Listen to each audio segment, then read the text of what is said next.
We kick off this Bears mailbag with our friend Stephen Riley. I saw Bleacher Report propose a Jahan Dotson trade idea. Should the Bears inquire? I did actually see this too. Someone sent me the link of this, Stephen. I kind of looked into it a little bit, and I found it interesting. Jahan Dotson in 25 career games, just under 1,000 yards, 11 touchdowns. He's kind of been wide receiver 3 type of productive early on in his career here. He was their number 2 coming into this season, but Curtis Samuel has kind of unsat him as Washington's number 2 behind Terry McLaurin with quarterback Sam Howell there. The Commanders are obviously a team that could be shaking things up this offseason, expected to have a new coach, could draft a quarterback, we'll see.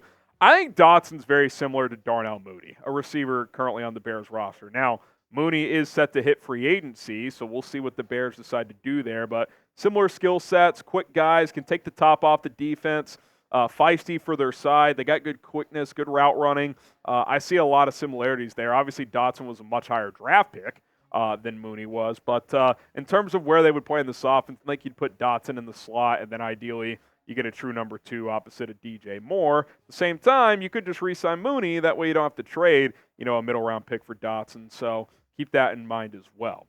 Who do you guys think the better wide receiver is? Type DM for Darnell Mooney, JD for Jahan Dotson. Mooney's peak in this league has obviously been better, had a 1,000-yard season a couple of years ago. Dotson's younger, you could say. He's still a rising player. Let us know, DM for Mooney or JD for Jahan Dotson. We got a super chat coming in from Owen Spencer. Justin Fields has thrown 3 slants to DJ, 1 for a touchdown, 2 for first downs. Why do we have to hold our breath on third down? Shame we haven't called those more often. It's a great point. DJ Moore tends to always get inside leverage on those. He's a great route runner. Fields, on those slants we've seen, has thrown those on time to DJ, which is good. I do think those kind of over-the-middle short routes should be targeted more. Instead, they want to run those receiver screens that have been very hit and miss at best. So I'm with you. If it's man coverage, DJ, is getting pressed on the outside, run a quick slant and pick up the first down, move the chains. Joseph P., any rumors around Josh McDaniels as an offensive coordinator? I've not heard any. I hope we don't hear any because he flamed out in Las Vegas so badly. That does not really tickle my fancy, if you know what I mean. So I'm not that interested. I know he's had some good years in New England, but I don't want Josh McDaniels here. Christina Orticelli, I squeaked into the playoffs as a 6 seed. I assume you're talking about fantasy here, 7-7. Question for you, out of these 3 players, who would you start at the flex position? Rashee Rice, Odell Beckham, Jahan Dotson. I think I'd be choosing between Rice and Beckham. Rashee Rice has been coming on as of late. Beckham's kind of been hit and miss. Trying to remember who the Chiefs are playing this week. I'd probably go Rashee Rice. I think he's their best receiver at this point in time. And I think the Chiefs are going to come out pissed off. Give me Rice. Turtle, maybe hire an offensive coordinator and head coach and move Eberflus to defensive coordinator. You guys keep throwing this idea at me, and, I don't want to call anybody out, but the head coach is not going to accept a demotion to defensive coordinator. If he gets fired, he'll be a defensive coordinator somewhere else. I think other teams would want him, but imagine this. Ryan Poles and Kevin Warren sit down Matt Eberflus. Hey, man, we love what you've done keeping this team together. We think you're a great defensive mind. We just need to upgrade at head coach. But will you stick around and be our defensive coordinator and take a pay cut, this and that, blah, blah, blah? If I'm Matt Eberflus, I throw up the bird and I walk out. He's not going to do that. No sitting head coach is taking a demotion to defensive coordinator or offensive coordinator, taking a pay cut, and then just going on about its day. It's not going to happen. So he's either going to be the head coach here or he's going to be gone. Those are the 2 options when it comes to Matt Eberflus. So pick your poison, man. I get it's not easy, but he is not going to be the defensive coordinator. Shout out to Waterboy. They've got a holiday special here this holiday season, and I'll tell you what, you can get 15% off at waterboy.com/chatsports. I don't know about you guys. I like drinking eggnog during the holiday season, and sometimes I wake up feeling a little bit rough the next day. But Waterboy is here to prepare me and hopefully prepare you for those nasty holiday hangovers. There's nothing worse than feeling like the Grinch on Christmas morning or around the holiday season. You want to be rocking around the Christmas tree with your kids, your parents, etc. Waterboy is a hydration powder scientifically formulated to cut your hangover time in half. There are other hydration packs on the market, but nothing comes close to anywhere to fighting those Sunday scaries like Waterboy. With 0 sugar and over 3 times the electrolytes of Liquid IV, your hangover will stand absolutely no chance. Unlike their competitors, Waterboy has added specific ingredients beyond just hydration to help with nausea, anxiety, and fatigue. We all know hydration isn't enough after a holiday bender. They come in these little packets you see on your screen here. Waterboy.com/chatsports. You can travel with these if you're out and about and you maybe you hit a bar on a little Saturday night and have a couple too many. Well, Waterboy's going to help you out the next day. Waterboy.com/chatsports. Hundreds of thousands of people already trust Waterboy as their hangover cure. It's time to stop dealing with that anxiety alone. So for a limited time only, get 15% off at waterboy.com/chatsports. Waterboy.com/chatsports. That link is in the comments and in the description. Cure your hangovers today. Cody Munson, keep Fields, trade down with the New England Patriots for the number 2 pick, plus get their first next year. Get Marvin Harrison or trade down again, get a haul. And then when Caleb Williams struggles in New England next year, we can get the number 1 pick at 25. If you go from 1 to 2, I don't think you're getting their first next year. I think you'll get a second from them to move down 1 spot, maybe another pick, but I don't think you'll get another first. Could be wrong.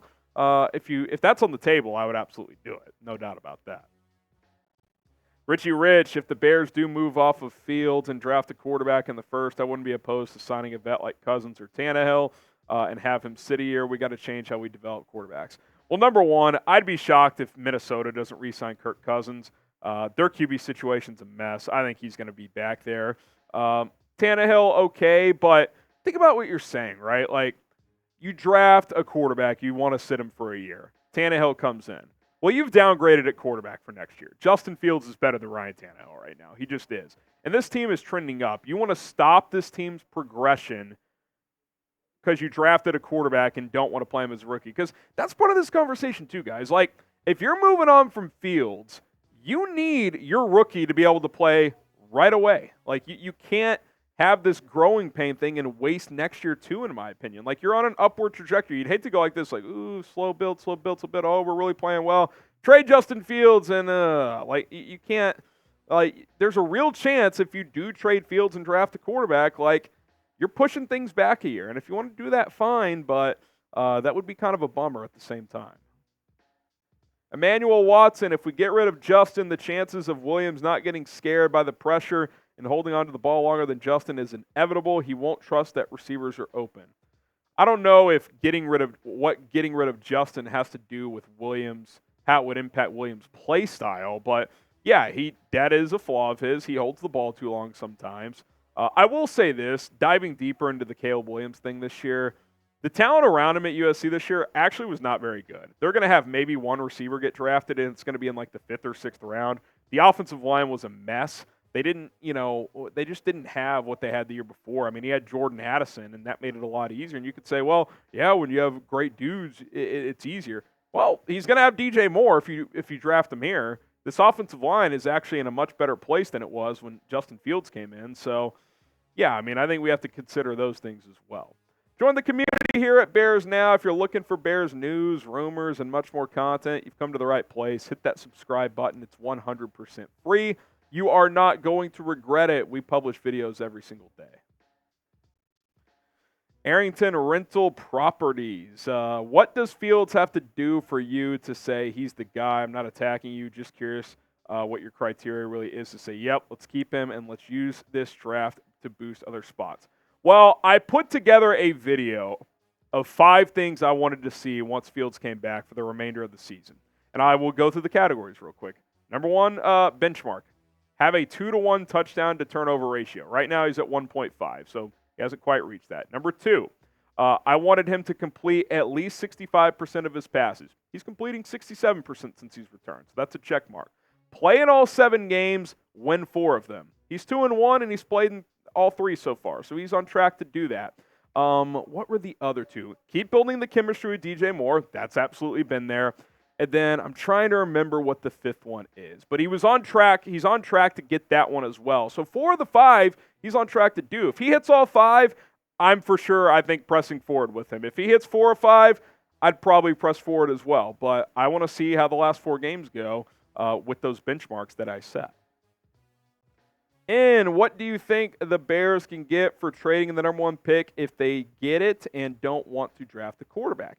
It depends who trades up. Is the team who gets the 3rd pick trading up? Is the team who gets the 8th pick trading up? Because the further down the pick is that you're getting back, the more additional picks and or players you're going to get, right? Like, if you trade up from 2 to 1, sure, you're going to get additional picks than just 2, but it's not going to be as much as if the team drafting at 6 trades up to 1. See what I'm saying? So let's say if it's 5 or below, you're getting at least an additional first, probably an additional 2nd or 3rd as well, and maybe even a player. Like, there is a premium to trade for the number 1 pick, so think of it that way. Carlos Ayala, is this one of the bigger games in terms of Fields' future? Because the knock on these past 4 weeks have been the Bears are not playing any good defenses while Cleveland is easily top 5. I do think it's an important game, and I said this on our preview earlier this week. I don't need Fields to light up Cleveland this week. Even great quarterbacks have games on the schedule where, hey, like, you just need to manage it this week. You don't have to throw for 400 yards and do anything crazy. Like, play turnover free. 1 or less turnover this week. Take care of the football. Make key plays when you need to. 3rd downs. Go scramble for a first down and a key play. It's going to be cold in Cleveland. Like, make some key plays. Like, be a smart decision maker. You don't have to light it up on the stat sheet, but make a play for your team in a winning moment. I think those type of things would be very, very big this week. Predict the score, Bears versus Browns. Who's going to win, and what is the final score going to be if you had to guess? Bears, Browns, get those score predictions in. Wasim Khan, the more I see Williams' season, the less I like him. Fields is looking more comfortable. Also, Getsy has to call more deep passes. Yeah, I mean, look, I think you got to keep taking shots downfield. I thought Getsy called a better game against Detroit than he did Minnesota. This will be a good test for Getsy, too. It's got to be a better game plan than what we saw in Minnesota, and Fields has got to execute it. So that combination is going to be big in Cleveland as this is a tough defense they're going up against. Henry Forte, Harrison, what is your thoughts on the rumor of the Bears offering Jaylon Johnson 5 years, $93 million? I didn't even bring it up on today's live show because it's been pretty debunked. The producer that has Jaylon Johnson on the score every week basically tweeted out saying, hey, someone very close to this situation, who I think Jaylon's who he's talking about, completely debunked this. So, I think that'd be a good price. You get him at just over $18 a year with how he's played recently. He is now the highest graded corner for PFF, but I just don't think that's a valid report, unfortunately. Daily basis, if we get Crosby, appreciate the super chat, by the way, from the Raiders and a trade down from 1, like you suggested, would we have the money to pay him, Sweat, Moore, and Jaylon? Well, DJ Moore's got 2 more years under his contract, so you don't have to pay him this offseason. You could still pay Jaylon or franchise tag him, and you've already paid Montez Sweat. So the answer is yes, by a pretty wide margin. You could take on Max's contract and still have plenty of cap space. So the answer is yes. All right, guys, appreciate everybody for getting their questions on the show. If we didn't get to yours, apologies. Hit me up on Twitter, at HGramNFL. We can answer more questions over there over the weekend. Appreciate everybody for chiming in.